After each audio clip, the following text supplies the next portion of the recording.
अस्सलाम वालेकुम नाजरीन, मैं हूं रामीन सैयद और आप देख रहे हैं प्रोग्राम ज़ेरे बहस। नाजरीन, 8 फरवरी 2024 को पाकिस्तान के अवाम ने तो अपना फैसला सुना दिया कि वो किसको हुकूमत में देखना चाहते हैं, मगर हुकूमत बनाने वाले उम्मीदवार अब तक हुकूमत बनाने का फैसला नहीं कर पा रहे हैं। नून लीग विफाक में सिंगल लार्जेस्ट जमात होने का दावा कर रही है, मगर क्योंकि स्प्लिट मैंडेट है तो अकेले हुकूमत बनाने की पोजीशन में नहीं है। अब नून लीग ने पीपल्स पार्टी को साथ मिलकर हुकूमत बनाने की दावत दी है।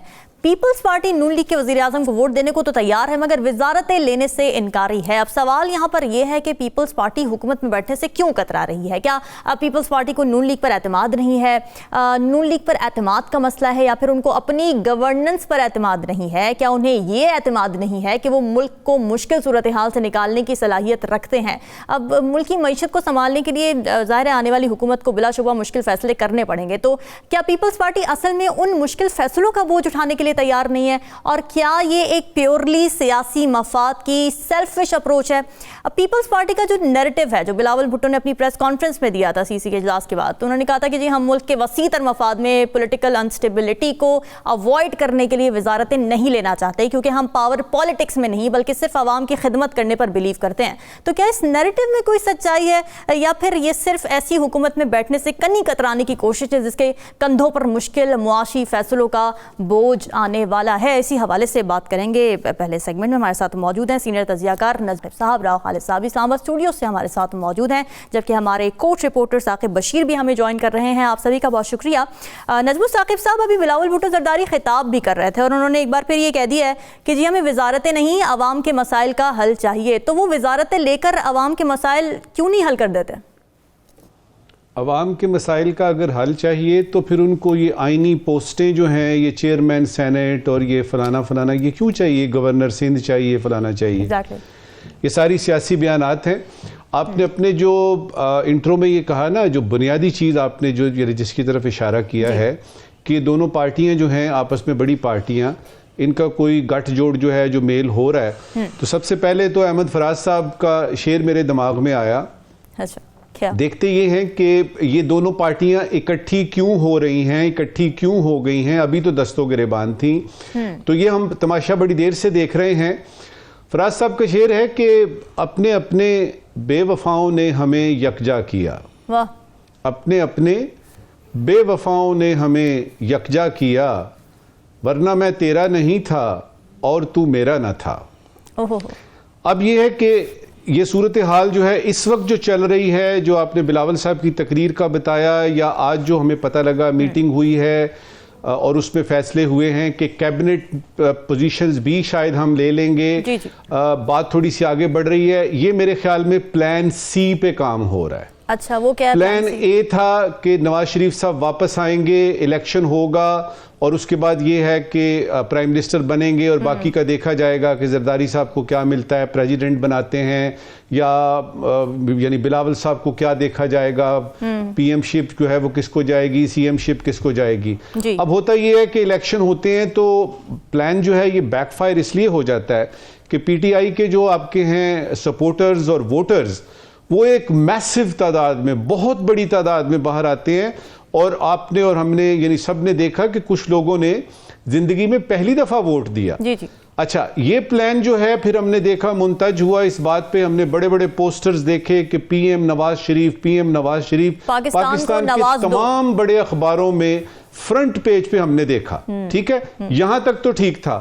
अब जब इलेक्शन का रिजल्ट आया तो प्लान बी बनाना पड़ा। प्लान बी में ये हुआ कि हमने देखा कि स्टेज पे जो है सवाए मौलाना के बाकी सारी पार्टियां इकट्ठी हो रही हैं, और उसमें ये है पता लग रहा है जी कि नवाज शरीफ साहब ने कह दिया ओके मैं यानी बैक फुट पे जाता हूं, जो हमारी बिटियां हैं वो सीएम बन जाएंगी और जो शहबाज शरीफ साहब हैं वो प्राइम मिनिस्टर बन जाएंगे। और पीपल्स पार्टी ने कहा जी कि तमाम किस्म की आईनी जो पोस्टें हैं ना, कैबिनेट में हम नहीं बैठेंगे, आईनी पोस्टें जो हैं वो हमें मिलनी चाहिए, जिसमें कि स्पीकर है, जिसमें कि सेनेट के चेयरमैन है, वगैरह वगैरह।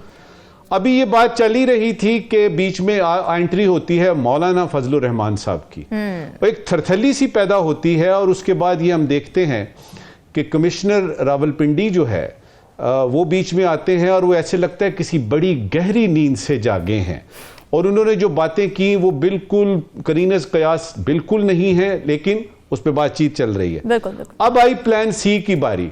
उसमें एक खदशा ये पैदा हो गया कि कहीं वाकयातन पीटीआई के आजाद उम्मीदवार जो कि इधर उधर नहीं हो रहे, कहीं ऐसा तो नहीं कि हमारे साथ हाथ हो जाए और ये लोग जो है ये हुकूमत बना लें। इसके बाद जो है वो सूरत हाल डेवलप होती है कि भाई वो बाकी बातें तो बाद की हैं कि प्रेसिडेंट जरदारी साहब बनेंगे कि नहीं, किसको प्राइम मिनिस्टर होना चाहिए, हुकूमत तो अपने पास रखें। अब हम इस वक्त जो देख रहे हैं सीन वो प्लान सी का है। ठीक है, काम हो रहा है, बात हो रही है, काम अभी तक हुआ नहीं है। इस सिलसिले में सिर्फ दो बातें करना चाहूंगा अपनी तरफ से। ये जो आपने देखा ना, एक लल पीरियड आता है जिसमें कि हम देखते हैं कि सारे पीछे चले गए हैं और मौलाना साहब और ये यानी कमिश्नर साहब आ गए हैं। उसमें वो सारे लोग जो अहम हैं सियासी तौर पे, वो एक मुहावरा है अंग्रेजी में कि who will bell the cat. तो उसमें क्विकली आपको ये बताऊंगा कि जब चूहों को ये पता लगा कि बिल्ली अचानक आ जाती है और आके खा जाती है, तो उन्होंने कहा ऐसा करते हैं, बिल्ली के गले में घंटी बांधते हैं, वो जब टन टन करेगी तो हमें पता लग जाएगा।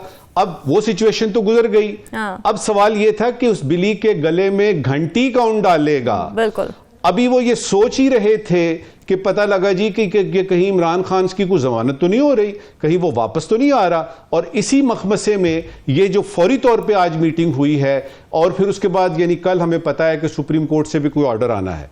एक शेर पे खत्म करता हूं इस वक्त की बात कि जो फैसला होगा ना, जो अभी निकल रहा है इसमें से, अब हवाएं ही करेंगी रोशनी का फैसला। अब हवाएं ही करेंगी रोशनी का फैसला। जिस दिए में जान होगी वो दिया रह जाएगा। वाह वाह वाह, क्या बात है। राव खालिद साहब, किस दिए में जान होगी आपकी नज़र में, और ज़रा इस हवाले से भी रोशनी डालिए कि ये पीपल्स पार्टी जो वजारतें लेने से अभी कुछ देर पहले बिलावल भुट्टो ने दोबारा ये कह दिया है कि हमें वजारतें नहीं चाहिए, तो क्यों नहीं चाहिए उनको वजारतें? क्या वो नून लीग की तरह अनपॉपुलर होने से बचना चाहती है पीडीएम में जो देखा होते हुए? देखिए, मौजूदा सूरत हाल में जो पीपल्स पार्टी और पीटीआई की हिकमत अमली है वो सबसे ज़बरदस्त है। दोनों एक केपी में और एक सिंध में हुकूमत बना लेंगे और विफाक में अगर वो हिस्सा हों ना हों, ज़िम्मेदारी उन पे नहीं आएगी कि सारा ज़िम्मेदारी विफाक पे होगी। और विफाक में हाथ पांव बंधी हुई हुकूमत कौन लेना चाहेगा? माशी हालात आप देख लें, आईएमएफ आपको डिक्टेट करेगा, आप एक सैटेलाइट स्टेट के तौर पे आपको खिलाएगा वो। तो इस सूरत हाल में जो 16 माह की इनकी हुकूमत थी, तो अगर ये दोबारा आते हैं और उसी तरह से मामला चलते हैं जैसे पहले चल रहे थे, तो फिर ये इनकी जो गैर मकबूलियत है ना, वो कहते हैं एक के साथ एक मुफ्त वाला काम हो जाएगा, वो इस तरह सरप्लस होगी इनकी गैर मकबूलियत। ठीक है, तो फिर ये कहाँ खड़े होंगे साल 2 साल बाद 3 साल बाद? क्योंकि उसकी वजह है बुनियादी तौर पे, जब ये आए थे हुकूमत बनाने, उस वक्त जो माहौल बनाया गया था वो ये था कि पाकिस्तान दिवालिया हो रहा था और इंटरनेशनल कम्युनिटी सारी नाराज थी। सऊदी अरब भी नाराज था पीटीआई से, अमेरिका भी नाराज था, चाइना भी नाराज था, दुनिया भर नाराज था उनसे। और इनके आने के बाद वो सब राजी हो जाएंगे और यहाँ पे लहरें बहरे हो जाएंगी और एक तूफान आ जाएगा डॉलरों का, इन्वेस्टमेंट का। सारा कुछ भी नहीं हुआ। तो इसका मतलब है वो सारा बयानिया एक ख़ास मकसद के लिए था, उसका मकसद वो नहीं था जो ये बता रहे थे हमें। और अब तो शहादत भी आ गई कि ना दिवालिया हो रहा था ना कोई ऐसा मसला था।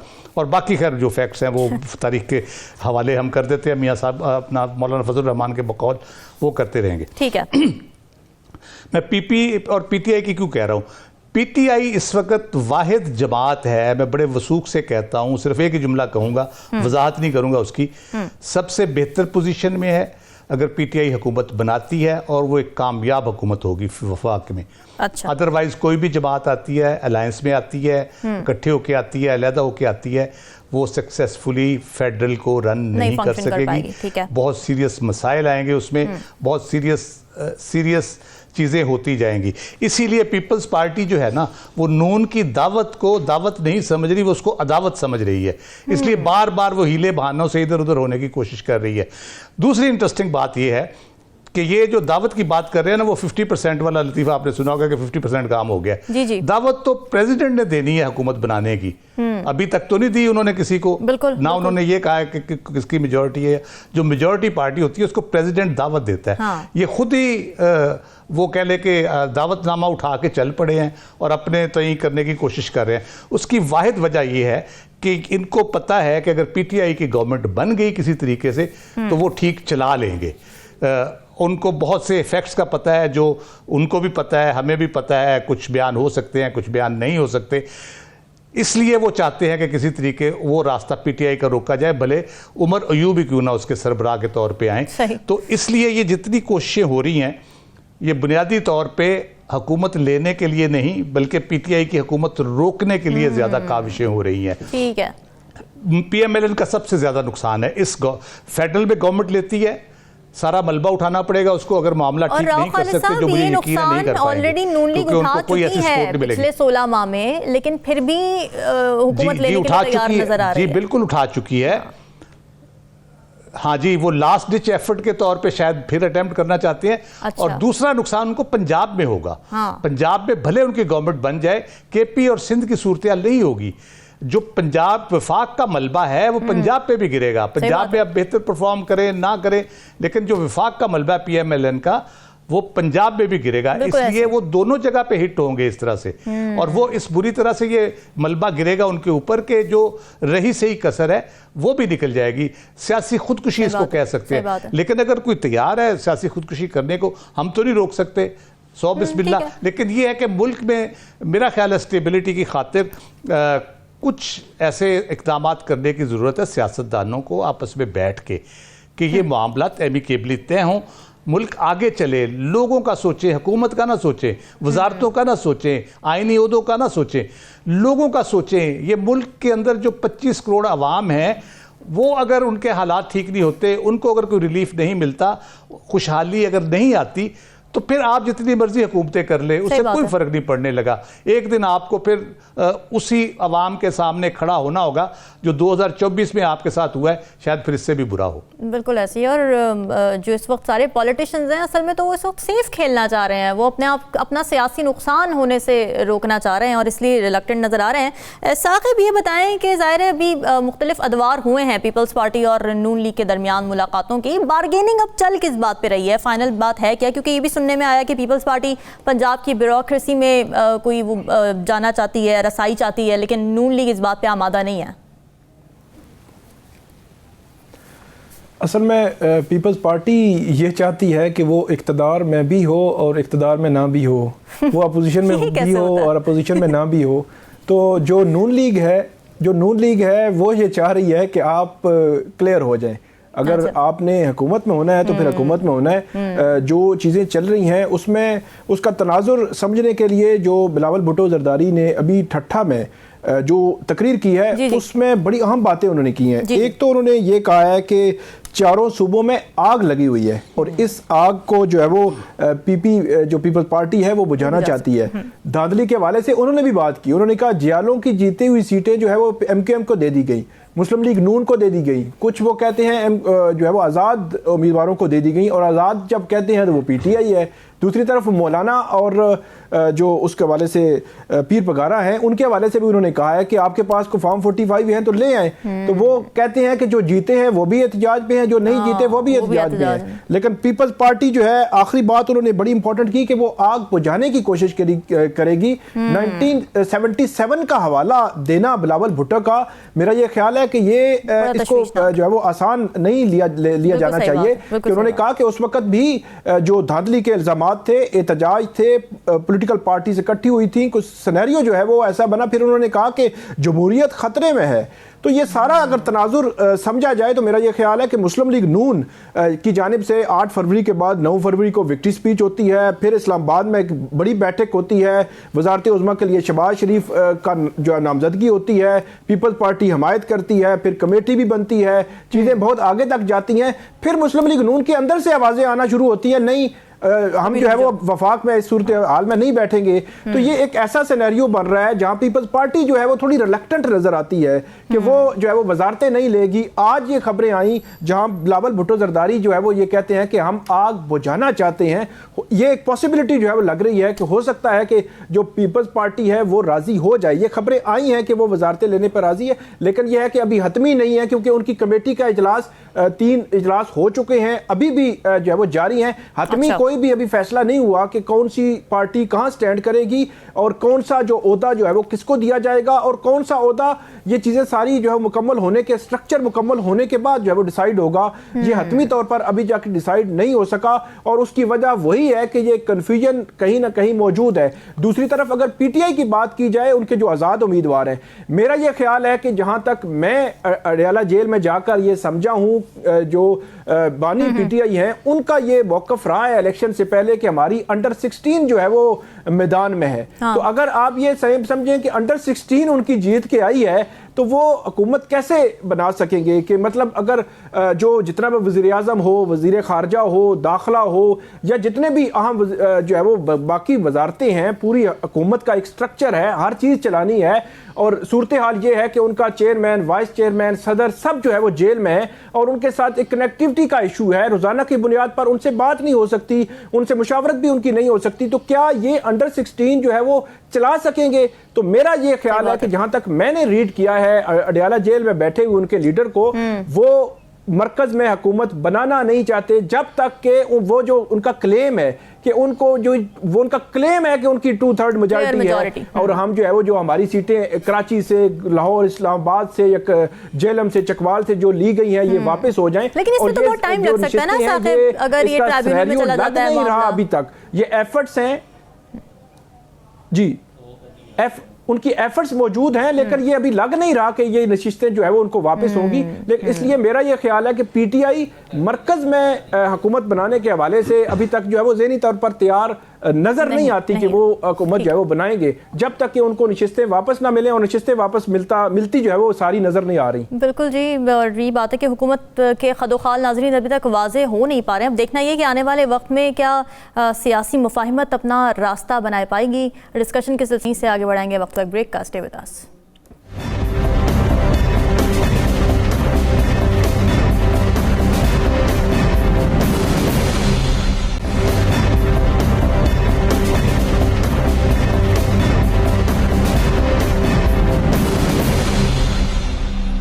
वेलकम बैक नाज़रीन। राव खालिद साहब, बिलावल भुट्टो ने जब गुफ्तगू की, अभी खिताब किया, तो उसमें उन्होंने आग बुझाने की बात की। तो ये आग बुझेगी कैसे? अनसर्टेनिटी कैसे ख़त्म होगी? What is the way forward?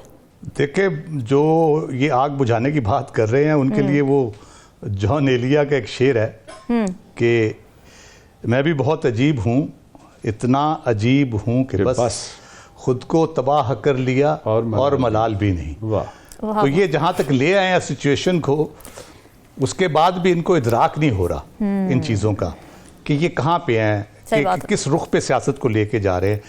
जितनी बेरुखी अब ये हो चुकी है सियासत, उसको रुख पे लाने के लिए बहुत सी चीज़ों का इदराक बहुत ज़रूरी है। सही बात। और 2024 के इलेक्शन के बाद और ज़्यादा ज़रूरी हो गया है। एक इसके लिए ना एक बहुत बड़ा सियासी ऑपरेशन चाहिए।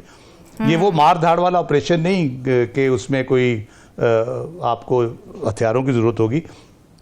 ये सोल सर्चिंग जिसको कहते हैं, अपने अंदर झांके। लियाकत अली चट्टा साहब का ज़मीर जागा है, वो असली जागा है या वैसी जाग गया, तो लेकिन इनको अपने गिरेबानों के अंदर सबको झांकने, जी सबको झांकने की ज़रूरत है। ये बैठे ठंडे दिल से सोचें, पिछले 2 साल की सियासत पे ही नज़र डाल लें। मैं पीछे नहीं कहता, पिछली गलतियाँ चले जो हुआ सो हुआ।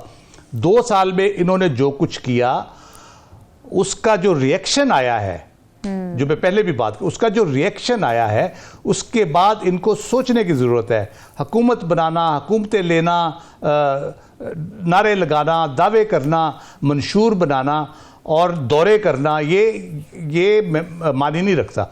बिल्कुल। लोग क्या चाहते हैं, लोगों के बारे में जिस दिन आप सोचना शुरू कर देंगे, लोग, मैं आपको बताऊं 2014 का जब धरना था उस वक्त एतजाज़ हसन ने एक तकरीर की थी, जब ये कहा जा रहा था, खुर्शीद शाह साहब ने कहा कि मियां नवाज शरीफ इस्तीफा देने को तैयार हो गए थे, इतने घबरा गए थे, सारा कुछ था। एतजाज़ हसन ने पार्लियामेंट के अंदर एक तकरीर की थी, वो मुझे आज इसलिए याद है क्योंकि वो हरफ बहरफ सच हो रही है। उन्होंने कहा था कि मियां साहब, बाहर जो बंदा बैठा है इमरान खान, जो वो बात कर रहा है वो लोगों के दिलों में तीर हो रही है और ये आपको खा जाएगी। तो इस बात को किसी ने नहीं समझा उस वक्त। वो सियाने सियासतदान थे, उन्होंने सही बात की। लोग उस वक्त से इतने तंग हैं ये सारे सियासी नारों से, दावों से, वादों से, कि लोग उसकी बात सुन रहे थे। वो सही कह रहा था, गलत कह रहा था, इसमें हम बहस नहीं कर रहे, लेकिन लोग उसको, लोगों को उम्मीद की एक किरण नजर आ रही थी उधर जी। लोग उस तरफ माइल हुए और होते होते होते हम 2024 तक पहुंच गए, जिन भी हालात से हम गुजरे। उस परफॉर्मेंस उनकी क्या रही, बहुत आइडियल नहीं थी, मैं कहता हूँ बहुत कुछ बेहतर कर सकते थे, लेकिन हमारे यहाँ पाकिस्तान में परफॉर्मेंस करना भी किसी एक बंदे के बस की बात नहीं है। और जो पॉपुलिस्ट नैरेटिव होता है ना, पॉपुलिज्म का पता ही है ज़ाहिर है इस बारे में, इसके जिस तरह से काम करता है कि it provides a platform to the sufferers. ज़ाहिर है जो आवाम जिस तरह से सफ़र कर रही होती, स्ट्रगल कर रही होती, उनको एक प्लेटफॉर्म मिल जाता है अपनी भड़ास निकालने का, और वही तरीका देखा हमने। जी बिल्कुल, भड़ास निकालने का भी और उसके इश्यू से एड्रेस करने चाहिए। आपने उनके भड़ास निकाल ली, उनकी आपने तकरीरें करके, उसके बाद उनका इश्यू एड्रेस नहीं हुआ, वो उसी तरह ख्वार होता फिर रहा है, पुलिस के हाथों, पटवार के हाथों, गली महल्ले के हाथों चोरी डकैती हो रही है, मर्ज हो गया तो पूरी फैमिली तबाह हो गई है, तो वो रोजगार नहीं मिल रहा, मिलें बंद हो रही है, कारोबार चल नहीं रहे, तो फिर वो क्या करेगा? क्यों, कितनी देर तक आपके दावों वादों पे यकीन करेगा? 30 साल, 35 साल, 40 साल, सारे फॉर द लाइफ अगली 10 लोगों के लिए थोड़ा करेगा। एक टाइम आता है जब उनको एहसास होता है कि नहीं यार, फिर आजकल के दौर में आप कितनी देर, यानी अभी वक्फे में नजीम साकिब से बात हो रही थी कि आप सब लोगों को सब वक्त बेवकूफ़ नहीं बना सकते, खास लम्हे के लिए, वक्त के लिए आप कर सकते हैं। तो मैं ये कहता हूँ कि इनको जो है ना, जो ये अंडरस्टैंड करना चाहिए। कल भी बात हुई थी, government of the people, for the people, by the people, ये कॉन्सेप्ट समझने की जरूरत है। और इन सियासतदानों को ये भी समझने की जरूरत है कि हमें चोर दरवाजे ढूंढने की बजाय आपस में जो इनके दरवाजे खुल सकते हैं सियासतदानों के दरमियान, उन दरवाजों को ढूंढना चाहिए, उन दरवाजों को खोलना चाहिए। उनके ताले जंग आलूद हो चुके हैं, उनका जंग उतारना चाहिए। ये वो खोले दरवाजे, ये बैठे एक दूसरे के साथ, एक दूसरे की बात सुने।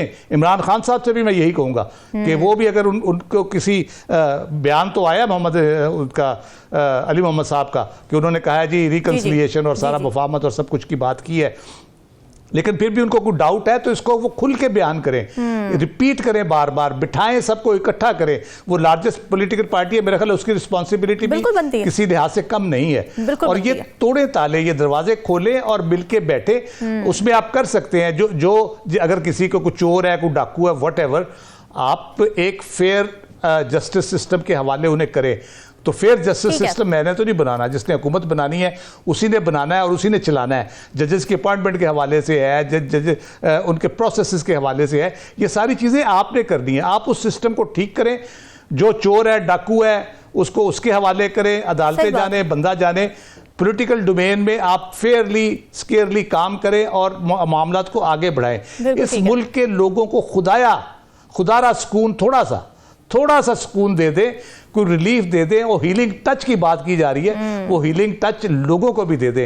सिर्फ हुकूमत लेके खुद अपने हीलिंग टच के मजे ना लेते रहे, लोगों को भी सुकून लेने दे। और यही मेरी दुआ है कि अल्लाह ताला इनको अकल दे और ये वही ना हो कि खुद को तबाह कर लिया और मलाल भी नहीं। थोड़ा सा इनको मलाल होना चाहिए इस बात का। यही पॉइंट मैं आगे लेके जाना चाहूंगी। नजबुल साकिब साहब, रौखा साहब ने कहा कि डैमेज कहाँ तक लेकर आ गए इनको एहसास भी नहीं है। वही बात है कि no one is ready to take the blame.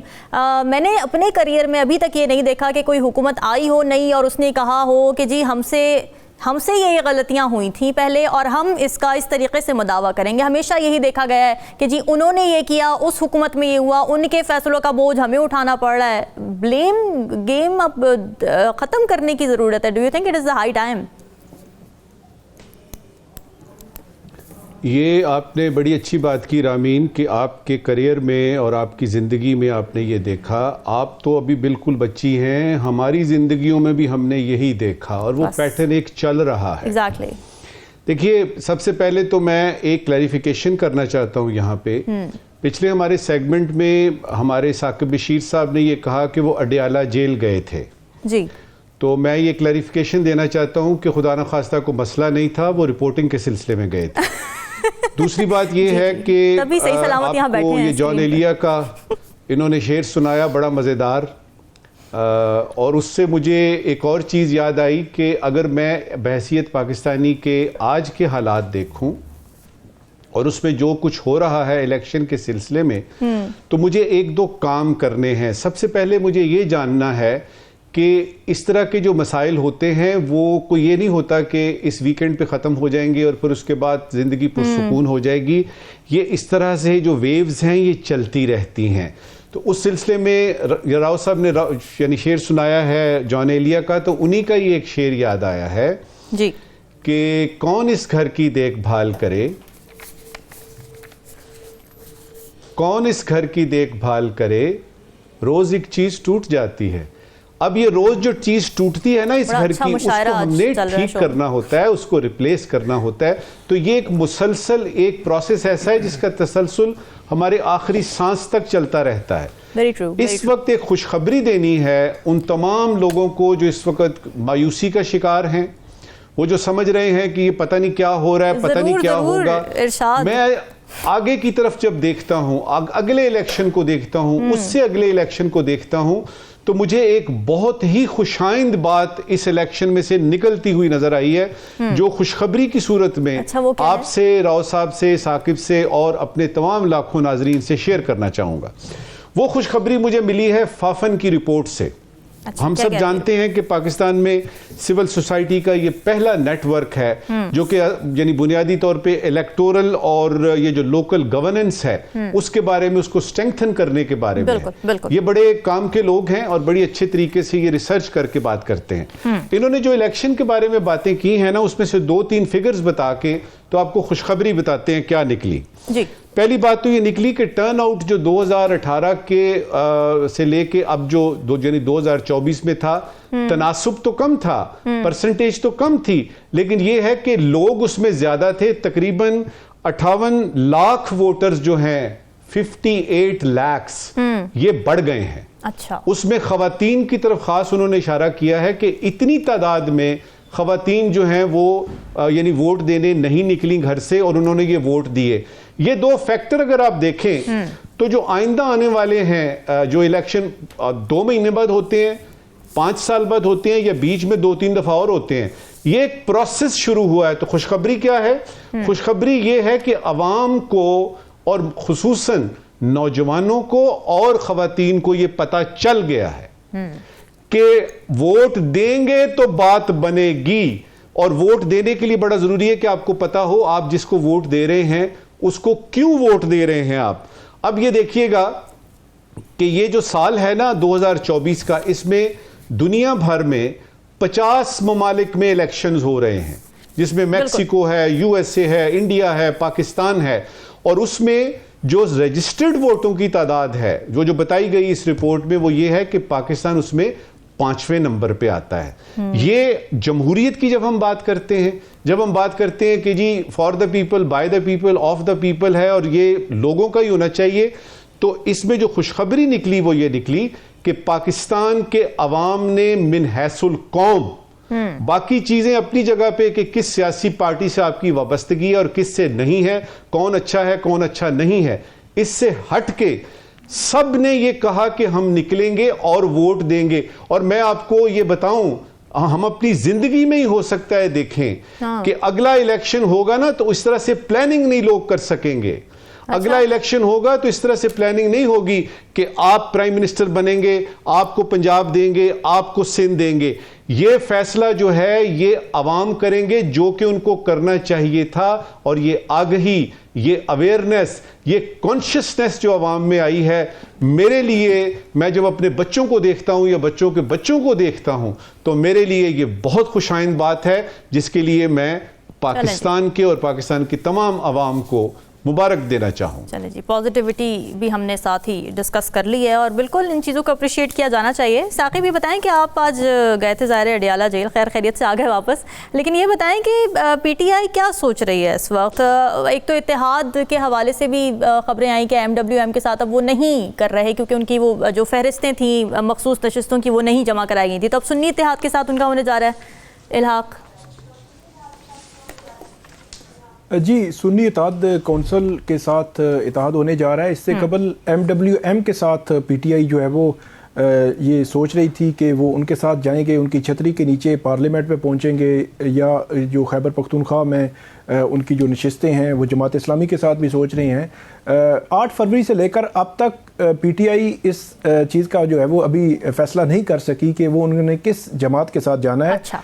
कल और आज की डेवलपमेंट में ये सुन्नी इत्तेहाद कौंसिल आई है। सुन्नी इत्तेहाद कौंसिल जो है साहबजादा फजल करीम साहब हैं मरहूम, उनकी ये जमात है और उनके जो साहबजादे हैं साहबजादा हामिद रज़ा फैसलाबाद से, वो अभी एमएनए मुंतखब हुए हैं और वो एमएनए पीटीआई के टिकट पर, मतलब टिकट अच्छा। इस लिहाज से था कि पीटीआई के आज़ाद उम्मीदवार के तौर पर उन्होंने फैसलाबाद से इलेक्शन लड़ा।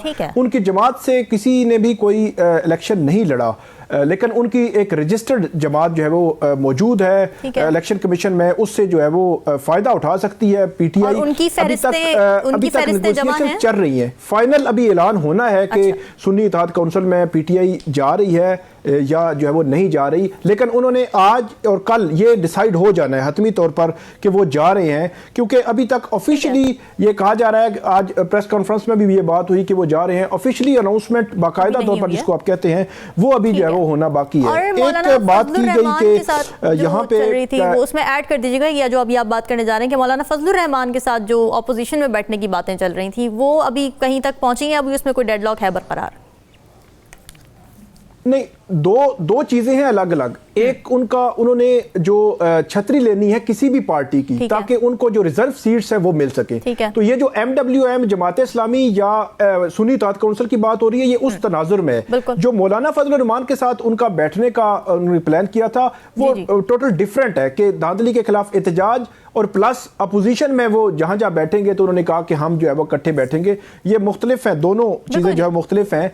एक चीज़ मैं ऐड कर दूं यहाँ पे कि जो अभी हाल ही में द इकोनॉमिस्ट जो आलमी जरीदा है उन्होंने एक रिपोर्ट शाया की जिसमें पाकिस्तान में जो जमहूरियत के हवाले से जो एक इंडेक्स था उसमें डेमोक्रेसी इंडेक्स में कमी आई है। पहले जो हमारा नंबर था वो 105 था, अब 118 बताया गया है। 11 जो है वो दर्जे जो है वो हमारी तनज़्ज़ुली हुई है जमहूरियत के हवाले से। इसमें शहरी आज़ादियाँ हैं, जो इंतखाबी निज़ाम है और सियासी कल्चर, तो ये तीनों चीज़ें हैं। तो अगर इस रिपोर्ट को हम मद्देनज़र रखें और तकरीबन हम अप्रैल या जनवरी 2022 से शुरू करें, जनवरी 2022 से पूरा 2022 फिर 2023 और आज 2024, तो ये तकरीबन 26 माह बनते हैं। तो इस 26 माह में जो एक सियासी कल्चर में तनाव है, एक दूसरे को देख भी नहीं सकते। जो मैंने अडियाला जेल की बात की थी नजम साहब के साथ, साकिब साहब का बहुत शुक्रिया कि उन्होंने वजाहत कर दी कि वो रिपोर्टिंग के लिए मैं गया था। और उस हवाले से मैं एक और चीज़ में ऐड कर दूं कि जो पीटीआई की बाहर बैठी क़यादत है वो थोड़ा सा सॉफ्ट जो है वो नजर आ रही है हमें, लेकिन जो पीटीआई की अंदर जो क़यादत बैठी हुई है मरकजी क़यादत, उनका रवैया सख्त देखा है हमने। जो इमरान खान साहब हैं और शाह महमूद कुरैशी वो बड़े सख्त थे कि हमने पीपल्स पार्टी और नून लीग के साथ और एमकेएम के साथ बात करनी ही नहीं है। मतलब हालांकि ऐसा होता नहीं है कि जो पॉलिटिकल पार्टीज हैं उन्होंने ये दरवाजा बातचीत का खुला रखा होता है, बल्कि उनका स्टांस होता है। लेकिन बड़ा उन्होंने कैटेगोरिकली कहा, उन्होंने कहा कि हम हर फोरम पे जाएंगे, ये हमारा मैंडेट छीना गया है। तो इससे बज़ाहिर ऐसे लगता है कि जो पीटीआई की जेल के अंदर बैठी हुई क़यादत है वो आइंदा आने वाले दिनों में एहतजाज की शिद्दत में इजाफा भी हो सकता है। क्योंकि जो इस वक्त केसेस हैं वो सारे इलेक्शन कमीशन में पड़े हुए हैं, इलेक्शन कमीशन ने ट्राइब्यूनल्स भी बना दिए हैं और ट्राइब्यूनल्स में जब ये केस जाते हैं तो वो एक सीक्वेंस के साथ चलते हैं, अपने एक रूटीन के साथ चलते हैं। ऐसा नहीं है कि वो बहुत अर्जेंसी में हल हो जाएंगे। तो जब तक के इन केसेस का जो इंतखाबी धांधली के हवाले से हैं इनके फैसले नहीं हो जाते, और एक दो ये है नहीं, एक बड़ी तादाद में पंजाब में है, कराची के केसेस हैं, इन केसेस का फैसला नहीं हो जाता, तब तक ये तनाव का माहौल, अदम इस्तेकाम का माहौल